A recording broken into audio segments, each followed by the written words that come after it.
Sebelumnya, Tianxi menciptakan busur Dewa Es dan melepaskan anak panah es raksasa ke arah Xiaoyan. Menghadapi serangan mematikan ini, Xiaoyan mengayunkan lengan Dewa Api yang sangat besar dan memancarkan kekuatan penghancur dunia yang akhirnya saling bertabrakan hebat dan mengguncang langit. Suara tajam menusuk telinga bergema. Banyak orang dengan kuat menutupi telinga mereka karena kesakitan. Energi api 5 warna yang menakutkan dan udara dingin biru es bercampur dalam cara yang tak terkendali saat dua kekuatan saling mengikis dengan gila-gilaan. Tubuh Tianxi terus bergetar saat tekanan yang dipancarkan dari udara dingin menyebabkan kedua lengannya tanpa sadar seperti akan dirobek. Dia jelas mengerti jika dia mundur bahkan setengah langkah, kekuatan pemusnah dari tangan Dewa Api akan langsung menebus cermin panah Dewa Es dan membantingnya menjadi daging cincang. Di bawah tekanan mengerikan ini, Tianxi dengan ekspresi buas meraung marah, memerintahkan Bing Xuan dan Bing Hua mentransfer semua daucinya. Bing Xuan dan Bing Hua di belakang Tianxi tercengang mendengarnya. Mereka segera menggertakkan gigi saat mereka meletakkan tangan mereka di punggung Tianxi dan mulai mentransfer dauci mereka. Setelah Tianxi menerima dukungan dari dauci yang besar, tekanan pada lengannya berkurang. Tapi dia segera berteriak, pembekuan ekstrim. Segera dauci yang sangat besar berkumpul di satu titik dan aura kabut dingin di sekitar menjadi sangat ekstrim. Tiba-tiba suara retakan kecil muncul terus-menerus. Xiaoyan menemukan lapisan tipis es menyebar di atas tinju apinya dan menjadi agak redup. Intensitas perlawanan Tianxi jauh melebihi harapan Xiaoyan. Jika Xiaoyan menghadapi mereka dan setelah batas waktu 3 perubahan api langit misterius habis, kondisi tubuh Xiaoyan akan melemah. Pada saat itu, Tianxi akan dapat dengan mudah membunuhnya. Oleh karena itu, Xiaoyan segera merubah segel yang dibentuk oleh tangannya. 5 roh api binatang mengeluarkan pancaran api ke arah lengan Dewa Api raksasa. Setelah menerima kekuatan pilar api, lengan Dewa Api mengeluarkan cahaya terang. Lapisan es di atasnya menghilang seperti kilat. Kekejaman melintas di wajah Xiaoyan saat dia merasakan kekuatan yang luar biasa di dalam lengan Dewa Api. Setelah itu dia mengayunkan tinju api raksasa dengan kejam menabrak anak panah es hingga hancur berkeping-keping, kemudian melaju ke cermin kabut dingin yang terbentuk dari busur Dewa Es di titik koordinat Tianxi. Setelah pukulan itu mendarat, ruang di mana tinju api dan cermin kabut dingin membuat tabrakan terpisah. Sebuah lubang hitam setinggi 5 kaki perlahan terbentuk. Kegelapan murni di dalamnya menyebabkan seseorang terasa mati rasa. Kekuatan energi dingin dan panas api saling mengikis dengan hebat. Selama adu kekuatan ini, lengan Dewa Api mengalami penurunan suhu oleh korosi udara dingin, sehingga lengan api dibekukan secara bertahap dan akhirnya hancur. Tianxi tertawa dengan ekspresi buas di matanya ketika berhasil memblokir serangan menakutkan ini. Namun tawanya berhenti saat melihat Xiaoyan bagaikan busur kilat melesat ke arahnya.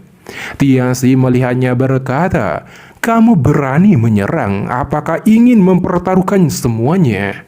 Kekuatan Douci melonjak dari tubuhnya dan tangan Tianxi dengan erat meraih tongkatnya ketika dia melesat juga. Namun, dalam sekejap mata Xiaoyan muncul di depan Tianxi, tangan kanannya bersembunyi di belakang jubahnya dan teratai api 3 warna tiba-tiba muncul secara misterius. Mata Tianxi dipenuhi keterkejutan melihatnya. Dia merasakan jenis kekuatan dari lengan Dewa Api di dalam teratai api 3 warna ini yang mengandung kekuatan pemusnah. Xiaoyan melepaskan teratai api 3 warna ke arah dada Tianxi dengan momentum yang bahkan sambaran petir cepat pun tidak bisa menandingi.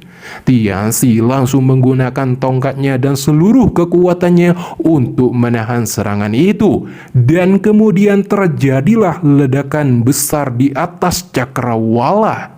Badai api besar meletus di depan mata yang tak terhitung jumlahnya, menyapu langit saat ledakan terjadi. Bingsuan dan Binghua yang berada tidak jauh di belakang Tianxi terhempaskan dan memuntahkan darah hingga mereka menghantam kota Ye dengan keras. Protektor Wu di langit melihat badai yang disebabkan kekuatan yang ditunjukkan Xiaoyan menyebabkan dia merasakan ketakutan akan kematian.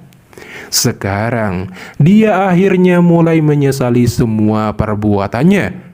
Ini bukan hanya karena menangkap Yao Chen, tapi terutama karena dia tidak membunuh Xiaoyan dengan tamparan saat itu. Di saat Protektor Wu merasa menyesal, dia terkejut melihat tubuh Tianxi tiba-tiba terbang keluar dari badai api. Dia berlumuran darah dan tongkat kayu tinggal setengah dan jatuh keras ke kota Ye. Dengan membentuk lubang besar dan tubuhnya tidak bergerak di depan mata yang tak terhitung jumlahnya yang terkejut. Protektor Wu dipenuhi ketakutan melihat ini dan segera melarikan diri. Namun tiba-tiba Xiaoyan muncul di belakangnya dan memukulinya, lalu mencengkram leher Protektor Wu sembari berkata, "Aku mengubahmu menjadi abu jika kamu ingin melarikan diri lagi."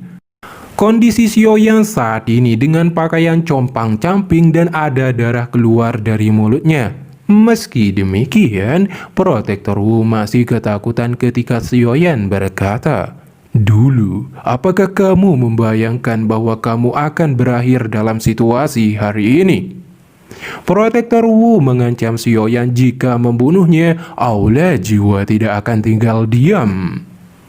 Xiaoyan tertawa mendengarnya. Tiba-tiba nyala api hati yang jatuh melonjak dari telapak tangan Xiaoyan dan membungkusnya, menyebabkan tubuh jiwa Protektor Wu berteriak kesakitan seperti disiksa. Xiaoyan berkata, "Apakah itu sangat menyakitkan? Kepahitan yang diderita guru di aula jiwa 10.000 kali lebih besar dari ini. Jadi hal yang benar jika jiwamu terbakar." Kemudian sebuah suara terdengar di seluruh kota Ye ketika Xiaoyan akan mundur untuk beristirahat. Sebuah retakan tata ruang pecah terjadi di atas cakrawala. Qin Hai di tingkat Daozun dan kelompoknya yang beranggotakan 9 dozong muncul, memancarkan kabut merah keunguan, memberi banyak orang di kota Ye perasaan keterkejutan dan menindas. Kedatangan Qin Hai karena mendapatkan sinyal dari Protektor Wu yang dia sedang melakukan misi di dekatnya. Ini juga menyebabkan tubuh Xiaoyan tiba-tiba menegang dan menjadi suram. Dia tidak berharap orang-orang dari aula jiwa akan hadir di saat ini. Ekspresi Tian Hao juga berubah saat dia merasakan aura Qin Hai yang berada di level Daozun bintang 2.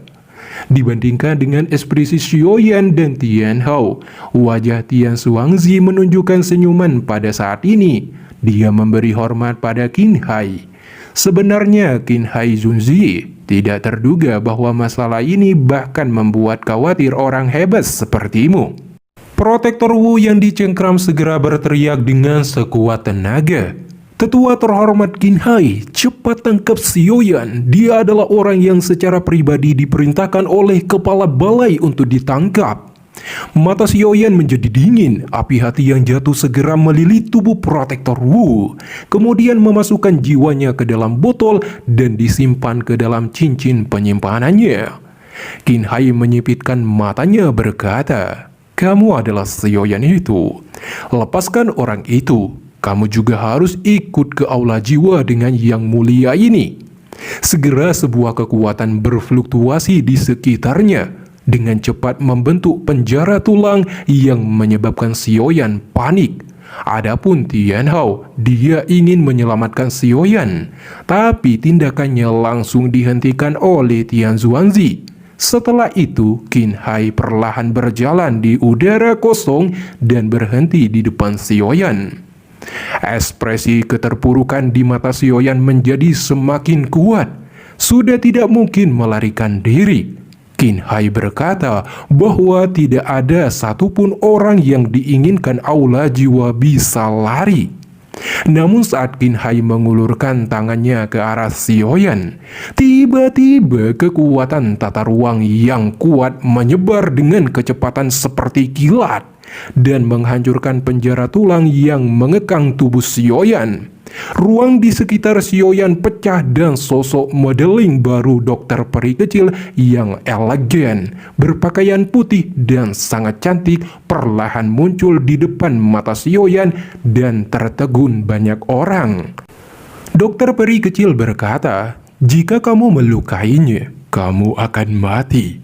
Pada saat ini, kekuatannya berada di level Douzun bintang 2 puncak.